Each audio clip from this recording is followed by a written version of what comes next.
Hello students, study hack with math channel में आप सभी का स्वागत है। आज हम करने जा रहे हैं डेटा स्ट्रक्चर में बेसिक टर्मिनोलॉजीज। जैसे कि आप सभी को पता है कि जॉब के पॉइंट ऑफ व्यू से भी या एग्जाम पॉइंट ऑफ व्यू से भी डेटा स्ट्रक्चर क्या है, मोस्ट इंपॉर्टेंट टॉपिक है। इसलिए आज हम स्टार्ट करने जा रहे हैं डेटा स्ट्रक्चर्स। तो फर्स्टली हम क्या रीड करेंगे इसके अंदर, बेसिक टर्मिनोलॉजीज, मतलब कौन सी ऐसी बेसिक टर्म्स हैं जो डेटा स्ट्रक्चर में यूज होती हैं। फर्स्ट हम टर्म कर रहे हैं डेटा। डेटा स्ट्रक्चर में फर्स्ट टर्म क्या है हमारे पास, डेटा। डेटा क्या होता है? और data is represented with the help of character likes. Data को हम कैसे रिप्रेजेंट करते हैं? With the help of characters. Character एक सिंगल करेक्टर हो सकता है, जैसे ए, बी। कौन से करेक्टर हो सकते हैं? अल्फाबेट में कैपिटल ए से कैपिटल जेड तक एंड स्मॉल ए से स्मॉल जेड तक। अब 26 करेक्टर्स हमारे पास हुए कैपिटल वाले और 26 हमारे पास हुए स्मॉल वाले लेटर्स।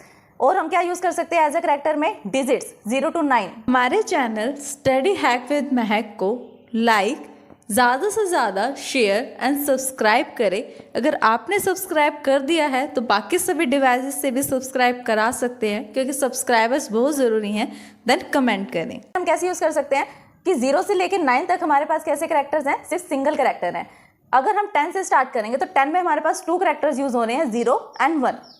अगर हम कोई और डिजिट लेंगे, जैसे हम 11 लेंगे या 110 लेंगे, तो नंबर ऑफ डिजिट हमारे पास क्या हो रही है? इंक्रीज हो रही है। लेकिन जिसमें सिंगल डिजिट है वो कहाँ से कहाँ तक नंबर्स है हमारे पास? 0 से लेकर 9 तक।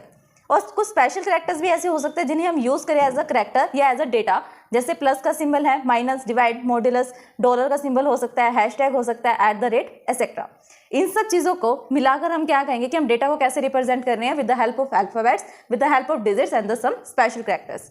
नेक्स्ट है हमारे पास डेटा आइटम्स। डेटा आइटम्स क्या होती हैं? A set of character which are used together to represent a specific data element. मतलब सेट ऑफ करेक्टर्स। करेक्टर्स क्या पढ़े हमने कि एक सिंगल करेक्टर जो होता है उसको हम करेक्टर बोलते हैं। अगर मैं उन सबको सेट बना दूं, एक सम अप कर दूं, उससे क्या बन जाएगा? वो एक डेटा एलिमेंट बन जाएगा। For example, name of a student in a class is represented by the data element से नेम। अगर मैंने स्टूडेंट का नेम रिप्रेजेंट करना है तो उसे हम कैसे रिप्रेजेंट करेंगे? With the help of name. अब देखो ये हमारा क्या बन गया? पूरा डेटा एलिमेंट, या आप इसको फील्ड भी कह सकते हो। फील्ड कैसे बनी? यहाँ पर हमारे पास 4 करेक्टर्स यूज हुए हैं, N, A, M, E। तो यहाँ पर हमने क्या करा? सिंगल करेक्टर्स का क्या कर दिया? सेट बना दिया, जो मिलकर क्या बन जाएगा? एक डेटा आइटम या फील्ड। नेक्स्ट हम रीड कर रहे हैं रिकॉर्ड। अब रिकॉर्ड क्या होता है? A record is a collection of related data items. For example, a payroll record for an employee contain a such data field as a name, age, qualification and basic pay etcetera. हमने पढ़ा data क्या होता है? Data एक single character होता है। Data items क्या होते हैं? A set of characters, set of single characters, जिन्हें हम क्या कर सकते हैं? स्पेसिफिक डेटा एलिमेंट को रिप्रेजेंट करते हैं। सेम एज इट इज हमारे पास रिकॉर्ड होता है। रिकॉर्ड क्या होता है? रिलेटेड डेटा आइटम्स होती हैं, उनका collection. A collection is a record of collection record data items. Example के लिए हम क्या ले सकते हैं? Payroll record for the employee contain. अब हमारे पास क्या है? एक डेटा है पेरोल रिकॉर्ड नाम से, फाइल कह सकते हैं आप, पेरोल रिकॉर्ड नाम से फाइल है हमारे पास। उसके अंदर हमारे पास कौन सी फील्ड्स हैं या कहीं कॉलम्स हैं? Name, age, qualification and basic pay. Name क्या करेगा? रिप्रेजेंट करेगा एम्प्लॉय के नेम को। एज क्या करेगी? एज में उसकी एज कंटेन होगी। क्वालिफिकेशन में उसकी एजुकेशन से रिलेटेड डिटेल्स होंगी। बेसिक पे में सैलरी होगी। अब ये देखो, नेम को बनाने में हमें कितने करेक्टर्स लगे? 4 करेक्टर्स। इसी हम बोलेंगे एक सिंगल डेटा आइटम। एज भी क्या है हमारे पास? Data item. ऐसी बेसिक पे एंड क्वालिफिकेशन भी क्या है? बेसिक पे, मतलब डेटा आइटम्स। डेटा आइटम्स को अगर मैं कलेक्ट कर दूं, एक ही जगह पर मैंने एक फाइल में डेटा आइटम्स का कलेक्शन कर दिया, तो उससे क्या मिलेगा? मुझे एक रिकॉर्ड मिलेगा। नेक्स्ट है हमारे पास फाइल। फाइल क्या होती है? अ कलेक्शन ऑफ रिलेटेड रिकॉर्ड और अ रिकॉर्ड। जब हम रिकॉर्ड को कलेक्ट करके एक डेटा बना लेते हैं, पूरा एक डेटा सेट बन जाता है, उसे हम क्या बोलेंगे? फाइल। अब नॉर्मली भी देखो, फाइल में हम क्या रखते हैं? रिकॉर्ड रखते हैं, अपना डेटाबेस स्टोर करके रखते हैं, ताकि हम उसे नीड पढ़ने पर क्या कर सके? रिट्रीव कर सकें। एग्जाम्पल के लिए हमने क्या लिया? A payroll file must consist of the employee for the record an employee. मतलब एक कंपनी है, उसने पेरोल रिकॉर्ड नाम से या पेरोल नाम से एक फाइल बनाई, जिसके अंदर उसने क्या रखा? अपने एम्प्लॉयज का रिकॉर्ड रखा। ये data elements, data items, fields, record का अगर एग्जाम्पल देखें तो हम क्या कंसीडर कर सकते हैं? हमने एग्जाम्पल में कंसीडर किया एक स्टूडेंट फाइल को। स्टूडेंट नेम से क्या है? मेरे पास एक फाइल है, मैंने एक फाइल क्रिएट की जिसका नाम मैंने रख दिया स्टूडेंट। उस स्टूडेंट नाम से जो फाइल है उसके अंदर क्या है? मेरे पास 3 कॉलम्स हैं। कॉलम्स किस नेम से हैं? Roll number, name and marks. अब आपको पता है ऊपर रोल नंबर लिखा हुआ, तो यहाँ पर क्या आएगा? स्टूडेंट का रोल नंबर स्टोर होगा। नेम वाले कॉलम में आप क्या लिखोगे? स्टूडेंट का नेम। एंड मार्क्स वाले कॉलम में क्या करोगे? मार्क्स को एंटर करोगे। लेकिन अगर हम रो वाइज देखें रो वाइज अगर हम देखेंगे तो हम क्या एंटर कर रहे हैं, ये सारा डेटा क्या आपस में रिलेट करता है कि नेम क्या है स्टूडेंट का नेम है ऋतु का रोल नंबर क्या है 1002। अब ये तो नहीं कि मैंने 1002 किसी और का रोल नंबर लिख दिया, ये किससे रिलेट करता है, ऋतु से। और ऋतु क्या है 1 2 3 4 कैरेक्टर से बना हुआ एक डेटा। हमें मार्क्स एंटर कर रखे हैं कॉलम में 75, ये भी किससे रिलेट कर रहे हैं, ऋतु से। तो अब आपने क्या देखा, जब भी हम एक फाइल को बनाते हैं, फाइल में क्या होता है, डेटा होता है, डेटा के साथ डेटा फील्ड्स होती हैं। डेटा फील्ड्स कैसे, जैसे मार्क्स है, अमित है, अमन है, या रोल नंबर हमने लिख रखा है, कैरेक्टर्स भी हो सकते हैं वो, एंड स्पेशल कैरेक्टर्स का भी हम यूज कर सकते हैं।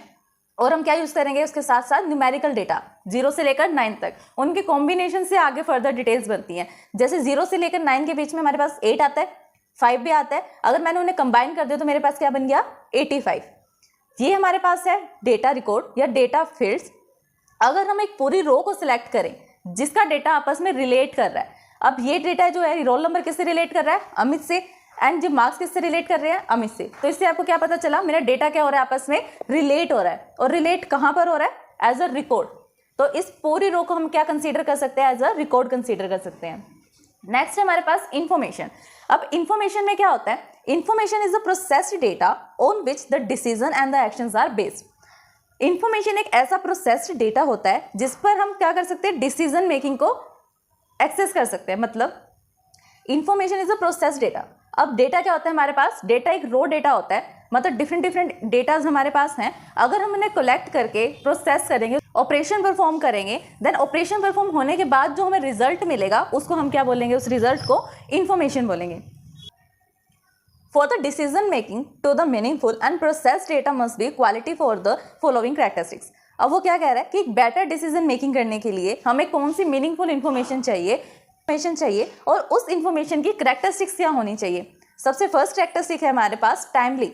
इंफॉर्मेशन जो होती है वो हमें विद इन अ टाइम मिलनी चाहिए।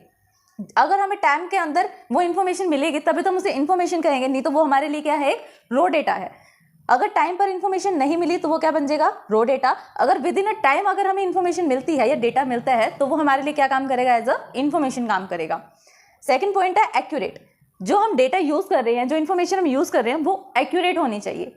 एक्यूरेट मतलब कोई उसके अंदर कुछ ऐसी न्यूमेरिकल वैल्यूज, मिसिंग वैल्यूज नहीं होनी चाहिए जो एक्यूरेट ना हो, रॉन्ग वैल्यूज एंटर नहीं होनी चाहिए। नेक्स्ट है हमारे पास कंप्लीट। अगर हमारे पास इन्फॉर्मेशन है तो वो इन्फॉर्मेशन क्या होनी चाहिए, कंप्लीट होनी चाहिए, क्योंकि हाफ इन्फॉर्मेशन क्या होती है, हार्मफुल। नेक्स्ट पॉइंट है हमारे पास given to the right person. अब इन्फॉर्मेशन को हम इन्फॉर्मेशन तभी बोलेंगे जब वो इन्फॉर्मेशन किसी राइट पर्सन को दी जाए। अगर आपने स्टूडेंट्स की डिटेल देनी है, अकाउंट से रिलेटेड डिटेल देनी है, तो आप लाइब्रेरी में जाकर उसकी डिटेल नहीं दोगे, अकाउंट सेक्शन में दोगे। तो ये क्या है, राइट पर्सन को डिटेल गिवन करना या इन्फॉर्मेशन गिवन करना। ये है हमारे पास फिगर इन्फॉर्मेशन की। सबसे पहले हमारे पास क्या था, डेटा था, रो डेटा। रो डेटा पर अगर मैंने प्रोसेसिंग की, कोई भी ऑपरेशन परफॉर्म किया, देन मेरे पास क्या मिला, रिजल्ट इन्फॉर्मेशन मिला, result as a information and useful information मिली। पता चला कि इन्फॉर्मेशन क्या होती है, प्रोसेस्ड डेटा होता है। जब हम डेटा पर कुछ प्रोसेसिंग अप्लाई करते हैं देन हमें क्या पास definition of the data structure. अब हम रीड करेंगे कि पर्टिकुलर डेटा स्ट्रक्चर ही क्या होता है। जिस सब्जेक्ट पर हम बात कर रहे हैं कि डेटा स्ट्रक्चर हम रीड कर रहे हैं, तो डेटा स्ट्रक्चर क्या होता है। The data structure is a picture, a particular way of storing and organizing the data in a computer memory so that it can be used effectively। मतलब कि डेटा स्ट्रक्चर एक ऐसा पर्टिकुलर वे होता है, एक ऐसा मेथड होता है जिससे हम क्या कर सकते हैं, डेटा को स्टोर करके रख सकते हैं और ऑर्गेनाइज कर सकते हैं उसे कंप्यूटर मेमोरी में। अब ये लाइन क्या कहना चाह रही है कि जैसे ये हमारे पास कंप्यूटर की मेमोरी है। कंप्यूटर की मेमोरी में क्या होता है, स्मॉल स्मॉल ब्लॉक्स होते हैं। उन ब्लॉक्स में हमारा डेटा क्या होता है, स्टोर होता है। तो इस कंप्यूटर की मेमोरी में डेटा को ऑर्गेनाइज करने के लिए, इफेक्टिव वे से इस मेमोरी का यूज करने के लिए हम क्या करते हैं, डेटा स्ट्रक्चर का यूज करते हैं कि किस किस मेथड से हम अपने डेटा को ऑर्गेनाइज करें और किस मेथड से हम डेटा को अपने स्टोर करें। A data structure is a logical and mathematical model of a particular organization of a data. अब ये लाइन क्या कह रही है कि डेटा स्ट्रक्चर एक ऐसा लॉजिकल या फिर मैथमेटिकल मॉडल होता है जिससे हमें ऑर्गेनाइजेशन का पता लगता है डेटा की, कि हम डेटा को किस वे से ऑर्गेनाइज कर सकते हैं, कौन से ऐसे मेथड्स हैं जिनका यूज करके हम क्या करेंगे, डेटा को ऑर्गेनाइज करेंगे। नेक्स्ट पॉइंट है हमारे पास a data structure is a class of data that can be characterized by the organization and the operation that are depended on the it. मतलब अब डेटा स्ट्रक्चर क्या होता है? डेटा की एक ऐसी क्लास होती है, डेटा की एक ऐसी क्लास होती है जिसमें सेम टाइप का डेटा भी हो सकता है, that can be characterized an organization on a computer operations. मतलब जिस डेटा पर हम ऑपरेशन भी परफॉर्म कर सकें, उस डेटा को स्टोर करना, उस डेटा को ऑर्गेनाइज करने को हमें क्या कहते हैं? डेटा स्ट्रक्चर कहते हैं। अब इस लाइन से आप क्या कर सकते हो? एक स्मॉल वे में, एक लिमिटेड वे में आप क्या कर सकते हो? डेटा स्ट्रक्चर को डिफाइन कर सकते हो। क्या है डेटा स्ट्रक्चर का मतलब यहाँ पर? कि डेटा स्ट्रक्चर क्या होता है? ऑर्गेनाइज डेटा को जब हम क्या करते हैं? अलाउ करते हैं उस पर ऑपरेशंस। मतलब डेटा को ऑर्गेनाइज करके जब हम उस पर कुछ ना कुछ ऑपरेशंस परफॉर्म करते हैं या कर सकते हैं, उसी को हम क्या कहते हैं? Data structure. The organize collection of a data is a structure. मतलब डेटा को एक ऑर्गेनाइज वे में या डेटा के कलेक्शन को एक ऑर्गेनाइज वे में ऑर्गेनाइज करने को हम क्या कहते हैं? डेटा स्ट्रक्चर कहते हैं। For example data structure. Data structure के एग्जाम्पल्स क्या हैं? कौन से एग्जाम्पल हम कंसीडर कर सकते हैं डेटा स्ट्रक्चर में? बस डेटा स्ट्रक्चर के एग्जाम्पल्स हैं, वो रीड करते हैं। फर्स्ट मेरे पास array, string, trees, graph, stack, queue, link list and the file system. ये सब क्या है मेरे पास? डेटा को ऑर्गेनाइज करने के वे हैं, जिससे मैं क्या करूं? डेटा को ऑर्गेनाइज करूं। तो ये था हमारा बेसिक स्ट्रक्चर्स या basic terminologies of data structures. इस वीडियो को समझने में अगर आपको कोई भी परेशानी आती है देन आप हमें कमेंट कर सकते हैं। डेटा स्ट्रक्चर की सीरीज को आगे सीखने के लिए हमारे साथ बने रहे। Thanks for watching my video.